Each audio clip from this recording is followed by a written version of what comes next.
next on the agenda should be forks, but I screwed up the extracting one of the bolts. So that hole is, yeah, it's pretty bad.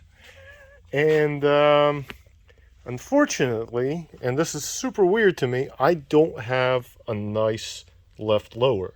I have a million right lowers, but I have no left lowers. Because the only one I've got has a big gnarly scratch on it. And another one I've got has more big gnarly scratches on it. And I'm not sure, and in the pile of spare fork lowers, which is back here somewhere, I have a left, an SV1000, and a whole bunch of first gen. So those do not help me as spare parts. I also have about a million forks that say trash, fucked, etc. because they all look kind of like this. But anyway, that aside, I now got to figure out what I'm going to do for fork lowers. I think for the time being, I am going to cannibalize one of my bikes, which is sitting here dejected looking because it was supposed to be a build. I think I'm going to just cross swap that and finish this project, and maybe in the meantime I'll have a fork that shows up, or a bike that shows up with good forks. That might be the plan.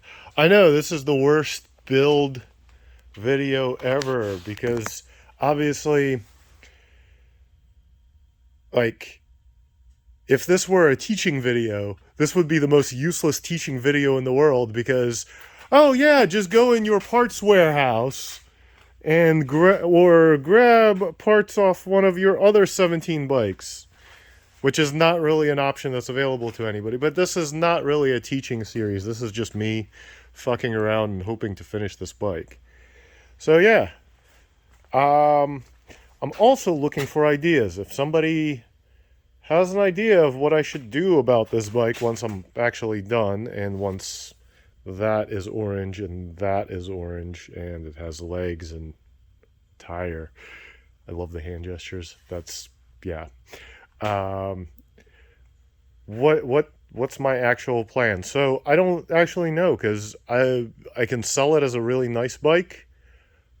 That would be cool. I could probably build it for somebody if they wanted to. Put some nicer parts on it.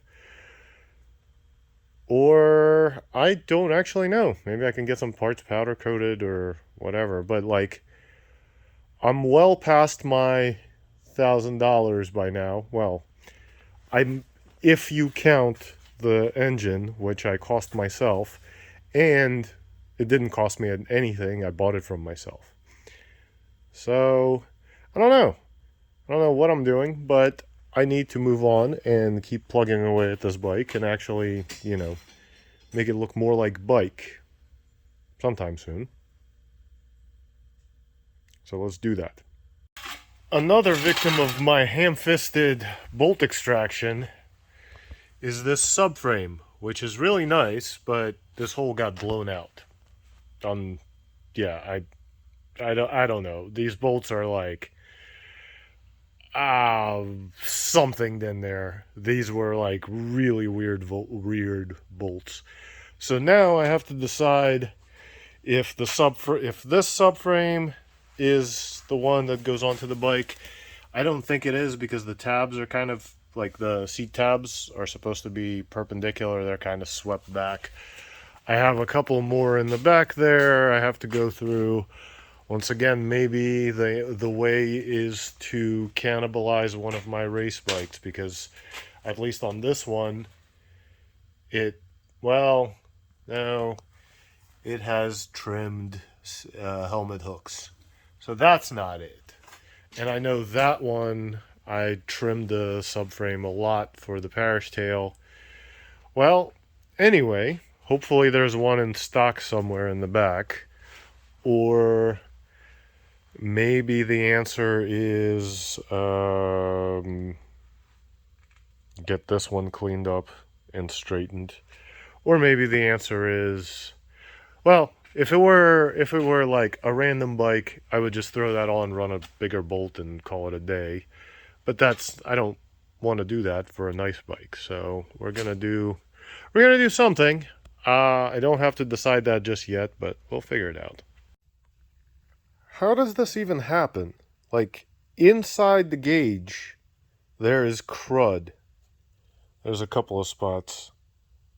Come on, focus. Yeah, there's another spot of crud inside the gauge. So now the cluster has to come apart so I can get those little, I don't even know, seeds? Dust? Whatever it is.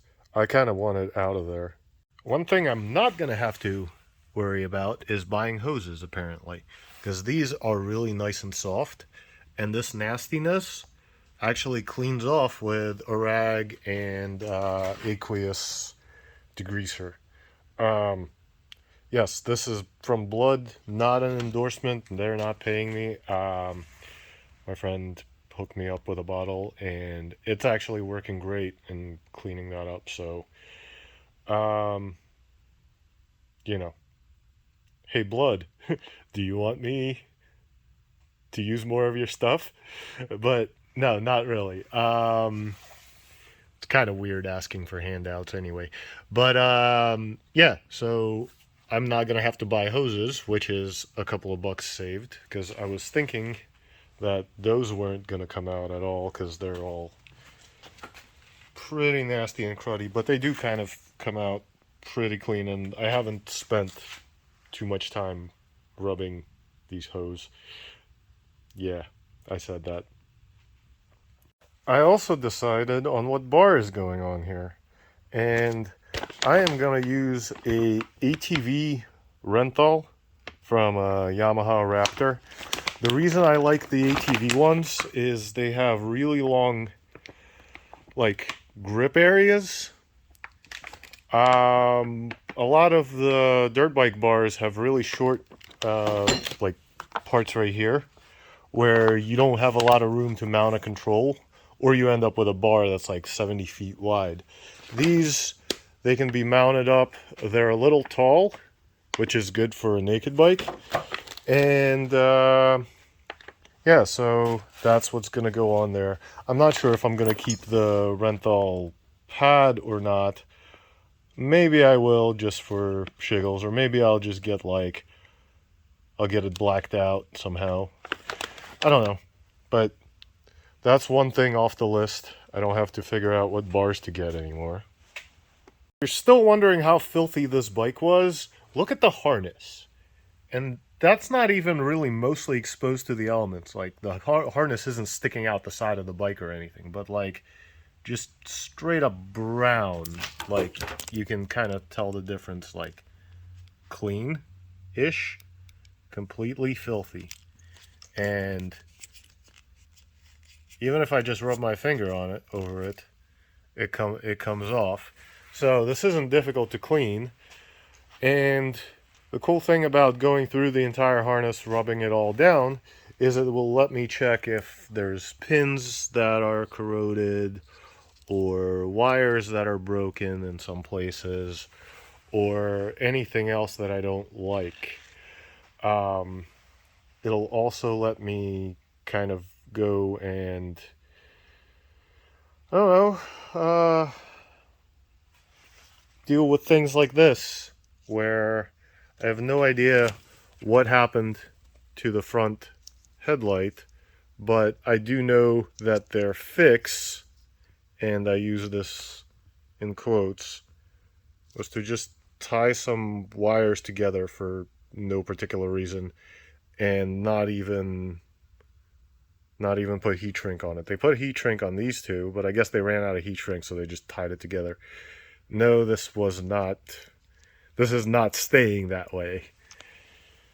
And then you find dirt in the most ridiculous places, like inside the relay box. I don't know if that's like mosquito larvae or just mud or what it is, but that's not staying in there. So I started doing fork seals, and then I realized I've never told anybody about this. This bicycle clamp, it's just a clamp for holding a bicycle to the table, is like the most useful thing for servicing forks, because you can kind of hold it in any orientation. It's clamped down now, but you can rotate the fork in any orientation to get your hand towards it. Really cool little thing, and it wasn't that much money. I think it was, I can't even remember, but it must have been like a whopping $20 or $30. Well worth it, and one of my favorite additions for doing suspension, because hey, an extra set of hands never hurts, or in this case a third hand. But anyway, getting out with this disgusting, this lock ring is awful. What's underneath there isn't any better. Luckily, so I pulled the fork off that bike, that one over there. So it'll clean up. It does have a little nick. I'm not sure what I'm doing, but I do want to get this project further along. So if I have to swap lowers later, no big deal. I do want to get this thing up on its wheels. So servicing forks now, and once that's done, we'll go on to the next step. So I thought I'd also explain why I'm going with 20 weight wheel, 120 millimeters from the top, rather than, you know, the like 7.5 or whatever that's stock, or 10 or 15. Mostly because I am putting stock springs back in, and there's going to be, you know, still the stock damper rod. I don't, unless somebody actually like requests me to build, you know, forks with emulators, or I don't know, cartridges. I have a set of cartridges laying over there. They need to be serviced anyway, so they're not ready to go. But unless somebody's paying me to, you know, throw big parts at it, I'm gonna put stock stuff back in. But the stock valving is so underdampened that I really feel like giving it a chance with 20 weight might be the better option.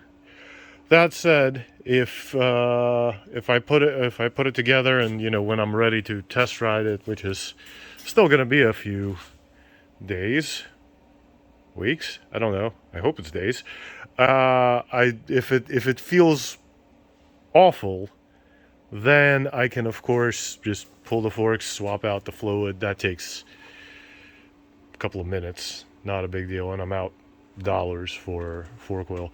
But I figure with stock valving, the heavier I can go, the better. Well, within reason. I'm not sure that's good advice. I wouldn't take that as gospel. I'm sure there's a suspension guy that's having a heart attack somewhere right now. But also that same suspension guy will tell you, throw real guts in. As will I. But I'm not trying to make this $1 million project right this minute. So here's another interesting thing I thought of doing. And this is not a great way to do anything, but I think it'll actually be a pretty good outcome. So the first gen shock is 338 millimeters long and has a 510 Newton meter? Kilogram? I don't know, whatever. 510 spring. So a little bit stiffer and a little bit taller. And I think if I throw it on here, it'll actually make for better sag numbers with any kind of meaningful rider, and it'll sit a little higher, like more like a normal bike. Because on the race bikes we run like 340, 345, 343, something like that.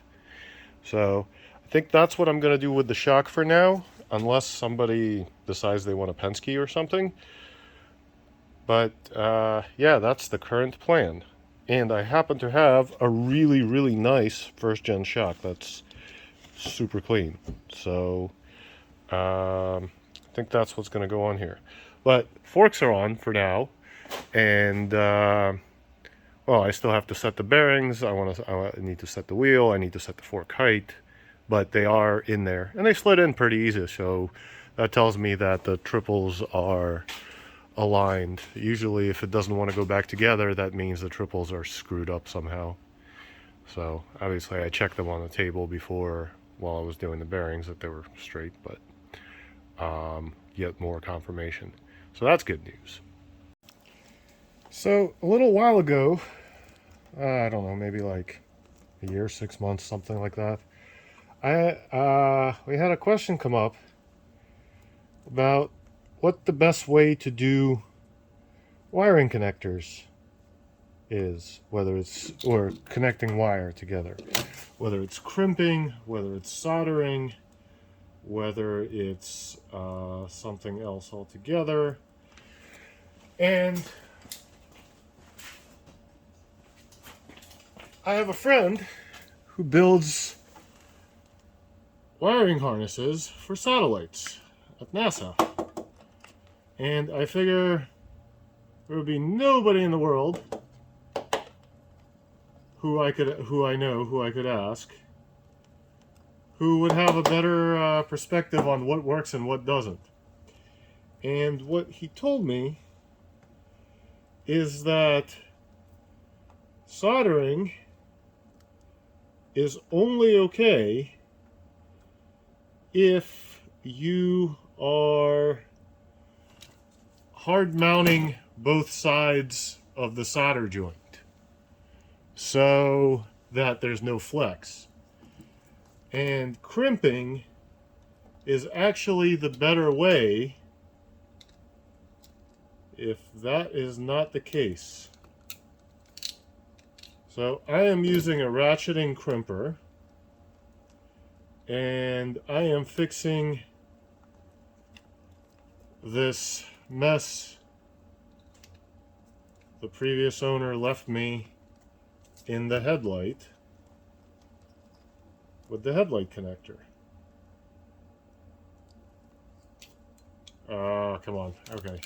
This is why I bring extras, because I'm apparently ham-fisted and not very good at doing two-handed things.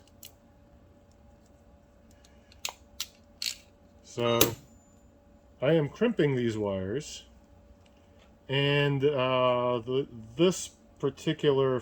So of course it wouldn't be a Mat 8 video if I didn't screw something up, and my phone decided that it was 0 battery time. So anyway, while I was waiting for it to charge up, these crimp connectors I get heat shrink, so I use the heat gun to shrink them up. I also went through the harness and taped up a few spots where the factory tape was drying out and kind of flapping around. And I mean, I'm generally pretty happy with how it cleaned up. There's only so many hundreds of hours I want to spend rubbing a harness. Ooh. I guess the next step for me is to route it through. Oh yeah, and I cleaned up the fork brackets and put them on. Once I route the harness, I guess I'll set the steering head bearings or something. Anyway, a whole lot of unfinished moves, and then a whole lot of stuff to take apart and put back together. Like I got other cush drives to swap into the rear wheel. I've got cleaner blanking plates and stuff like backing plates, adjuster plates, whatever. So yeah, so that's it for right now. Stick around. I'm sure I'll be coming out with another one shortly.